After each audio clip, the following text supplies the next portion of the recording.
Al producirse tan súbitamente aquel fenómeno, el proyectil pasaba a menos de 50 kilómetros del polo norte de la Luna. Le habían bastado unos cuantos segundos para sepultarse en las tinieblas absolutas del espacio. La transición se había operado tan rápidamente, tan sin degradación de luz, que no parecía sino que el astro de la noche se hubiera apagado a impulsos de un gigantesco soplo. ¡Se ha fundido! ¡Ha desaparecido la Luna!, exclamó Miguel Ardán, estupefacto. En efecto, no se veía un reflejo, ni una sombra, ni nada de aquel disco tan deslumbrador momentos antes. La oscuridad era completa y aún la hacía mayor el brillo de las estrellas. Tenía ese color negro propio de las noches lunares, que duran 354 horas y media en cada lugar del disco. Noche inmensa que proviene de la igualdad entre los movimientos de traslación y rotación de la Luna sobre sí misma y alrededor de la Tierra. El proyectil, sumergido en el cono de sombra del satélite, no sufría ya la acción de los rayos solares, lo mismo que los puntos de la parte invisible de este. Reinaba completa oscuridad en el interior. No se veía nada, así que, por más deseoso que estuviera Barbicane de economizar el gas encerrado en el depósito, no hubo más remedio que hacer este gasto para disipar las tinieblas en que les había sumido la desaparición del sol. «Vaya al diablo el astro radiante», exclamó Miguel Ardán. «Va a obligarnos a consumir gas, cuando podía suministrarnos gratis sus rayos. No acusemos al sol», replicó Nicholl. «No tiene él la culpa, sino la luna, que se pone en medio como una pantalla». «Es el sol», insistía Miguel. «Es la luna», repetía Nicholl. Disputa excusada que Barbicane terminó exclamando: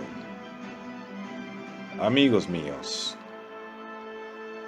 no tienen la culpa el sol ni la luna, sino el proyectil, que en vez de seguir vigorosamente su trayectoria ha cometido la torpeza de separarse de ella. Y para hablar con justicia, la culpa es del malhadado bólido que lamentablemente ha desviado nuestra dirección primitiva». «Bien», respondió Miguel Ardán. «Pues entonces, ya que está arreglado, vamos a almorzar. Después de una noche entera de observaciones, conviene reponerse un poco». Esta proposición no encontró oposición alguna. En pocos minutos preparó Miguel el almuerzo, pero comieron por comer y bebieron sin echar brindis ni proferir exclamaciones. Al verse arrastrados a aquellos espacios, sin su comportamiento habitual de resplandores, sentían que una vaga inquietud se apoderaba de sus corazones. Hablaron, sin embargo, de aquella interminable noche de 354 horas, o sea, cerca de 15 días, que las leyes físicas han impuesto a los habitantes de la Luna. Barbicane dio a sus amigos algunas explicaciones de tan curioso fenómeno. «Curioso, sin duda alguna», dijo, «porque si cada hemisferio de la Luna está privado de luz solar durante 15 días, esta, sobre la que pasamos ahora, no goza siquiera durante su larga noche el espectáculo de la Tierra espléndidamente iluminada. En una palabra, no hay luna, tomando por tal a nuestro esferoide, sino a un lado del disco». Ahora bien, si sucediese así en la Tierra, si, por ejemplo, Europa no viera nunca la Luna, y ésta no fuera visible para las antípodas, figuraos cuán asombrado se quedaría un europeo la primera vez que visitara Australia.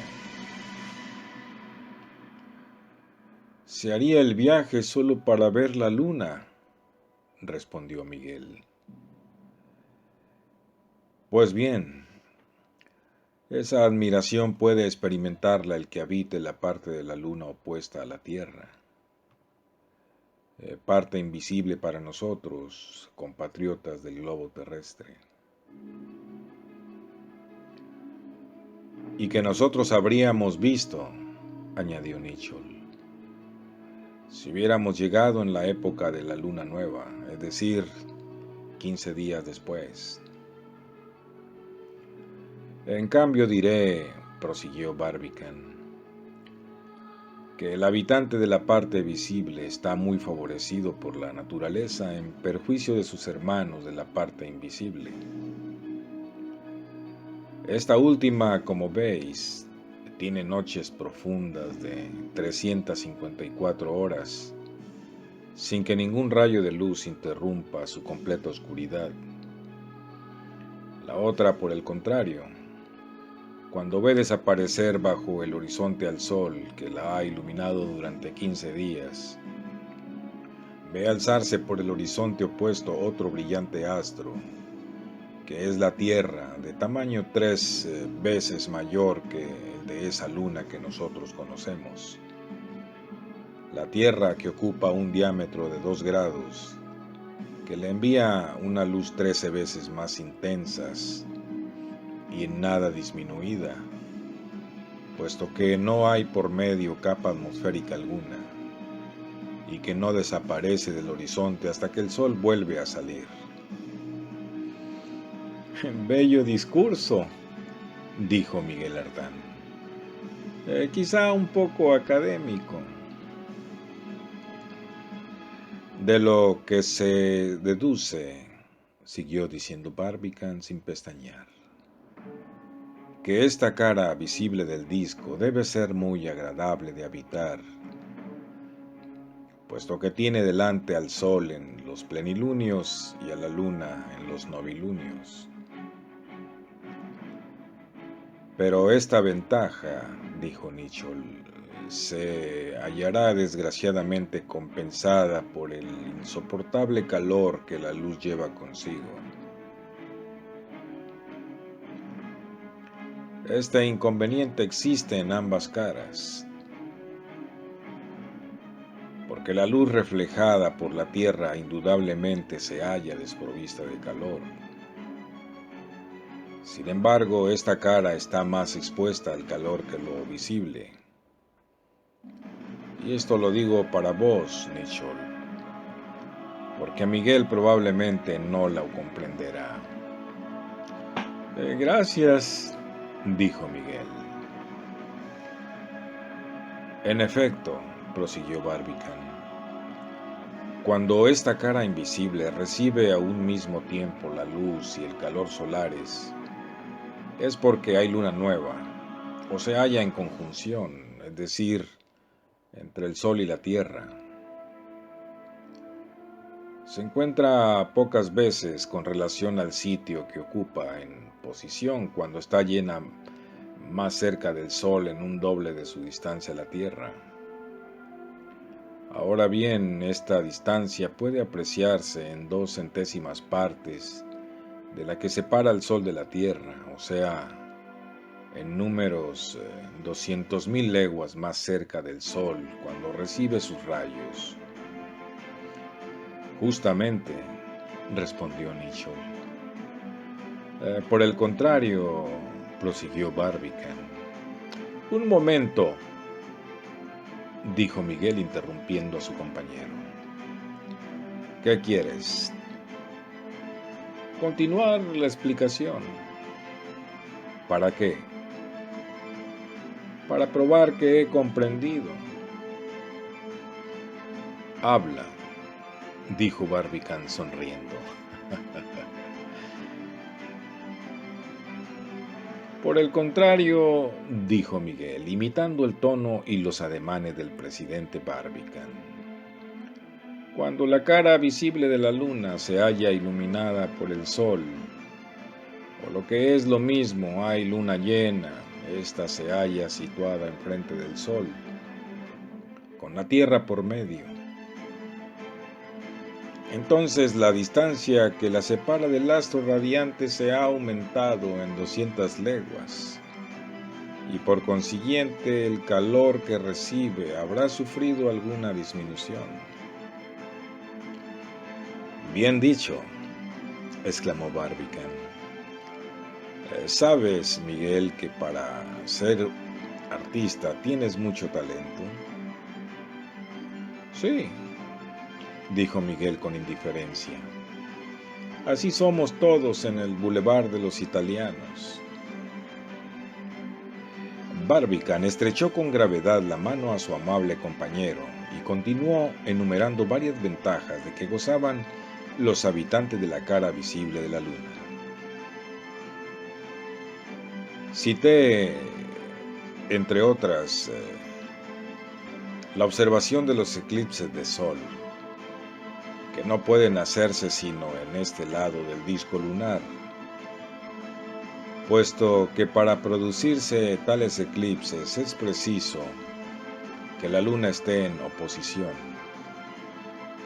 Estos eclipses, provocados por la interposición de la Tierra entre la luna y el sol, pueden durar 2 horas, durante las cuales el globo terrestre, a causa de la refracción de los rayos solares en su atmósfera, debe parecer desde la luna un punto negro marcado en el sol.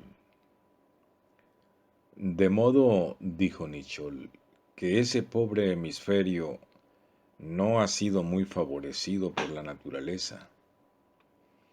Así es, respondió Barbicane, aunque no todo el hemisferio, porque en virtud de cierto movimiento de libración, de cierto balanceo sobre su centro, la luna presenta a la Tierra algo más de la mitad de su disco.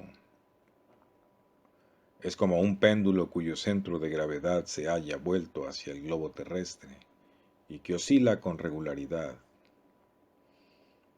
¿De dónde procede esta oscilación? De que su movimiento de rotación sobre su eje se halla animado de una velocidad uniforme, mientras el de traslación, que sigue una órbita elíptica alrededor de la Tierra, no lo está. En el perigeo predomina la velocidad de traslación, y la Luna presenta cierta porción de su borde occidental. En el apogeo la velocidad de rotación es la que domina y aparece un trozo de su orilla oriental. Es un segmento de unos 8 grados que se presentaba ya por el oriente, ya por el occidente, de lo cual resulta que si consideramos a la Luna como dividida en 1000 partes, vemos de ella 579. Entendido, respondió Miguel. Pero si alguna vez llegamos a ser selenitas, yo quiero habitar en la cara visible. No hay nada que me guste tanto como la luz. A no ser, añadió Nicholl, que la atmósfera se halle condensada en la otra, como lo aseguran varios astrónomos. No deja de ser una opinión, respondió simplemente Miguel Ardan. Entretanto, había terminado el desayuno, y los observadores habían vuelto a ocupar sus puestos. Intentaban ver algo a través de las oscuras lumbreras, apagando la luz interior, pero no distinguían ni un átomo luminoso en medio de aquella oscuridad. Un hecho inexplicable ocupa el pensamiento de Barbicane. ¿Cómo se concebía que, habiendo pasado el proyectil a la corta distancia de 50 kilómetros de la Luna, no hubiera caído en ella? Si su velocidad hubiera sido muy grande, se comprendería que no hubiera caído. Pero con una velocidad relativamente mediana, Era incomprensible aquella resistencia a la atracción lunar. ¿Se hallaba sometido el proyectil a alguna otra influencia? ¿Había algún cuerpo que lo mantuviera en el éter? Era ya indudable que no tocarían en ningún punto de la luna. Pero, ¿dónde iba? ¿Se alejaba del disco o se acercaba a él? ¿Iba arrastrado en profundas tinieblas a través del infinito? ¿Cómo saberlo? ¿Cómo calcularlo en medio de la oscuridad? Todas estas cuestiones inquietaban a Barbicane, pero no podía resolverlas. En efecto, el astro invisible estaba allí a pocas leguas, quizás a pocas millas, pero ni sus compañeros ni él lo distinguían ya. Si se producía algún ruido en su superficie, no podían oírlo. El aire, el vehículo del sonido, faltaba allí para transmitir los gemidos de aquella luna a quienes las leyes árabes designan como un hombre ya medio convertido en granito, pero que todavía siente. Aquello era para aburrir a los observadores más pacientes. Aquel hemisferio desconocido era precisamente el que se ocultaba a sus ojos. Aquella cara que 15 días antes o 15 días después había estado y estaría espléndidamente iluminada por los rayos solares, se perdía entonces en una completa oscuridad. ¿Dónde estaría el proyectil 15 días después? ¿Quién podría decir a dónde los habría conducido las atracciones? En opinión generalmente admitida, con arreglo a las observaciones selenográficas, que el hemisferio invisible de la Luna tiene la misma constitución que el hemisferio visible. En los movimientos de libración de que había hablado Barbicane se descubría, en efecto, como una séptima parte de aquel hemisferio, y en aquellas montañas y llanuras, circos y cráteres análogos a los indicados ya en los mapas. Así pues, podía suponerse la misma naturaleza, el mismo mundo árido y muerto. Y sin embargo, podía suceder que la atmósfera le hubiera dado vida a aquellos continentes, produciendo no solo la vida vegetal, sino hasta la vida animal y la del hombre. ¿Cuántos problemas de interés había que resolver? ¿Cuántas soluciones podían obtenerse contemplando aquel hemisferio? ¿Qué encanto hubiera sido echar una mirada sobre aquel mundo nunca visto por ojos humanos? Se comprenderá por consiguiente la contrariedad de los viajeros al encontrarse envueltos en aquella negra oscuridad. Imposible les era verificar la menor observación del disco lunar. En cambio, las constelaciones parecían solicitar sus miradas, y hay que convenir en que jamás astrónomos alguno, ni los Faye, ni los Chacornac, ni los Secchi, se habían visto en condiciones tan favorables para observarlas con todos sus detalles. En efecto, nada hay que iguale al esplendor de aquel sideral bañado en el límpido éter. Aquellos diamantes incrustados en la bóveda celeste despedían soberbios destellos.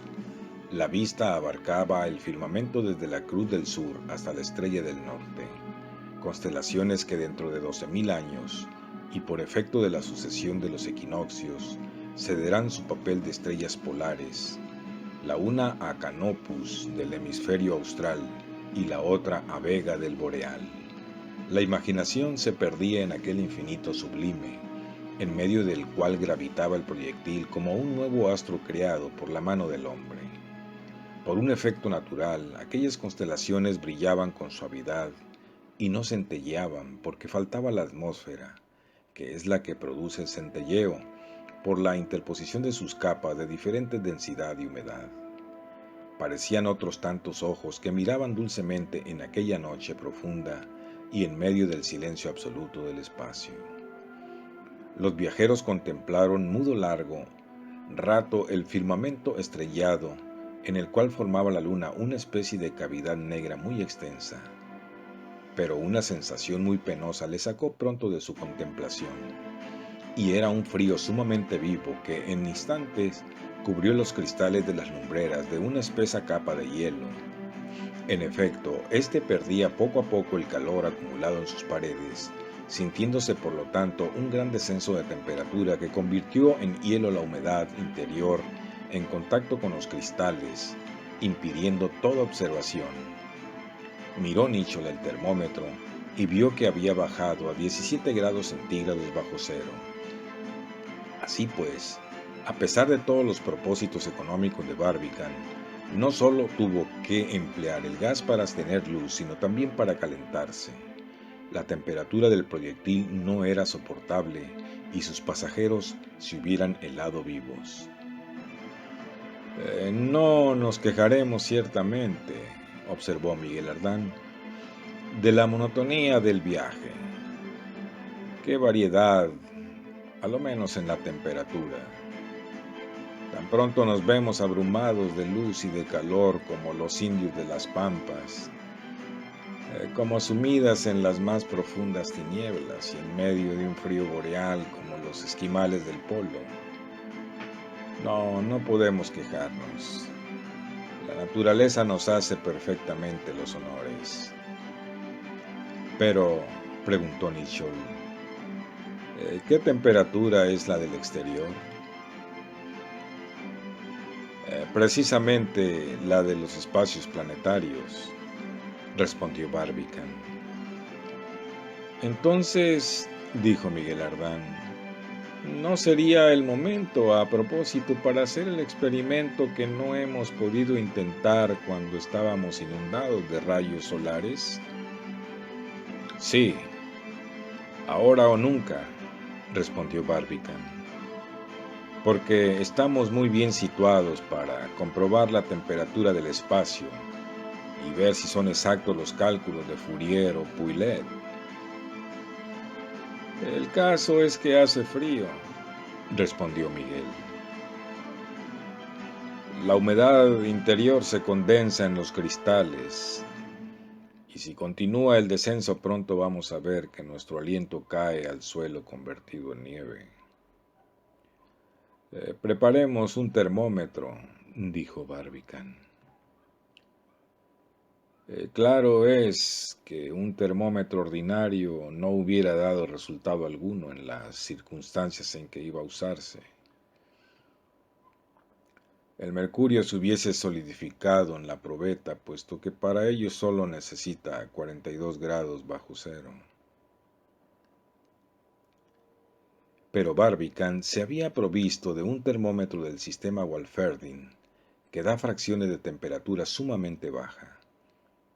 Antes de empezar el experimento, se comparó aquel termómetro con otro de las condiciones ordinarias, y Barbicane se dispuso a hacer uso de él. ¿Cómo nos arreglaremos?, preguntó Nicholl. Nada más fácil, respondió Miguel Ardán, que nunca se apuraba. Se abre rápidamente la lumbrera, se lanza el instrumento, que seguirá dócilmente al proyectil, y al cabo de un cuarto de hora se le retira. ¿Con la mano?, preguntó Barbicane. Con la mano, respondió Miguel. Pues bien, amigo mío, no te expongas a tal cosa, respondió Barbicane, porque la mano que saques para hacerlo se quedaría hecha un muñón helado y deforme por esos fríos espantosos. ¿De veras? Tendrías la sensación de una quemadura terrible, como si te acercara un hierro candente, porque lo mismo que el calor, el frío entra en gran cantidad en nuestra carne o sale de ella. Además, tampoco estoy seguro de que ahora nos sigan los objetos que hemos arrojado afuera. ¿Por qué?, preguntó Nicholl. Porque si atravesamos una atmósfera, aunque sea muy poco densa, esos objetos se moverán ya con más dificultad y se quedarán atrás. La oscuridad nos impide ver si todavía nos siguen. Así pues, para no exponernos a perder el termómetro, Le sujetaremos de modo que podamos retirarlo fácilmente cuando nos convenga. Se siguieron los consejos de Barbicane. Se abrió rápidamente la lumbrera y Mitchell arrojó al espacio el termómetro, al cual se había atado una cuerda corta con el fin de poderla retirar rápidamente. La lumbrera estuvo abierta a lo sumo un segundo, y sin embargo bastó para que penetrara en el proyectil un frío violento. ¡Demonio!, exclamó Miguel Ardán. Hace un frío capaz de helar a los osos blancos. Barbicane aguardó a que posara una media hora, tiempo más que suficiente para el instrumento pudiera descender hasta la temperatura del espacio. Luego retiraron el termómetro tan rápidamente como lo habían sacado. Barbicane calculó la cantidad de mercurio pasada a la ampollita soldada a la parte inferior del instrumento. 140 grados centígrados bajo cero, exclamó. Pouillet tenía razón contra Fourier. Esta era la horrible temperatura de los espacios siderales. Esta quizá la de los continentes lunares, cuando el astro de la noche ha perdido por irradiación el calor recibido en los 15 días del Sol.